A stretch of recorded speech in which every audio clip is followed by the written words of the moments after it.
Right. Anyways, here is another episode of Way to Work, which I guess I'm just going to keep because it fits. So anyways, this is going to be a short one because I decided to do this later in my way to work. But, you know, I have about 5 minutes till work starts, and running just a little late, so that's just how it's going to go. So I'm pretty sure the elections are over, did someone say? Dead Space 2. Our protagonist, Isaac Clarke, fights to destroy a government plot to resurrect an evil artifact known as the Marker. Clarke battles a giant mechanical robot zombie scorpion and hordes of ghouls. It sounds ridiculous, but the trailer gives me chills. The $10 billion gaming industry has voluntary ratings that are designed to keep games like this away from kids, but there's no teeth behind the rating system. California State Senator Leland Yee. Fined retailers $1,000 for selling ultraviolet video games to kids. The industry challenged that law, it was overturned. But today, the Supreme Court hears California's appeal. This is one of those issues. I just want to make sure that our form of media is treated the same way as film and books. If the laws are held, designers will still be free to make any game they like, but retailers will have to be very careful about who they sell those games to. In Silicon Valley, that's a bad idea. I am actually outspoken about this damn issue. Alright, the video games industry will take a giant kick in the balls if this is actually allowed to go forward, because honestly, this is about freedom of speech, and they're regulating video games, and I honestly don't like it, because right now, our system is nice.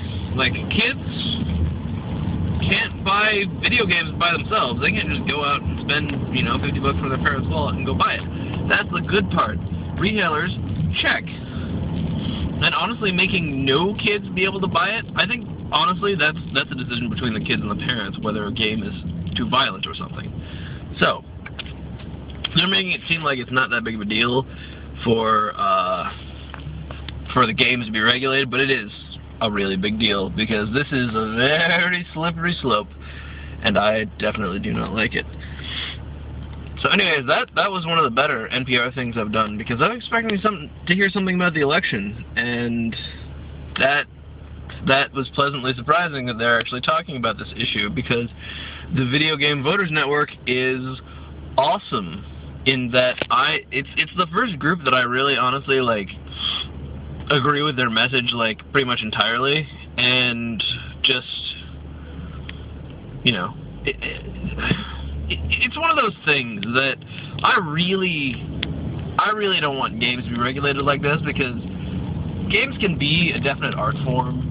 I mean, it sounds strange, and I know people who don't play a lot of video games don't get what I'm saying, but video games have crossed so many different boundaries, and they've been able to do so many things, and honestly, video games, their possibilities are incredibly limitless, because honestly, you're creating new reality for yourself or something, and now they have motion controls, so it's only a couple steps before, you know, we might even have full virtual reality or some kind of, you know, training simulation something.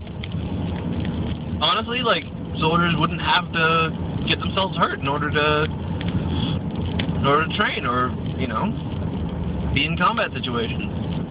It would be much, much, much better. And honestly, there's a lot of physical therapy applications for video games too, such as the Wii, because, you know, if you're playing a game, you're much more likely to keep on with it.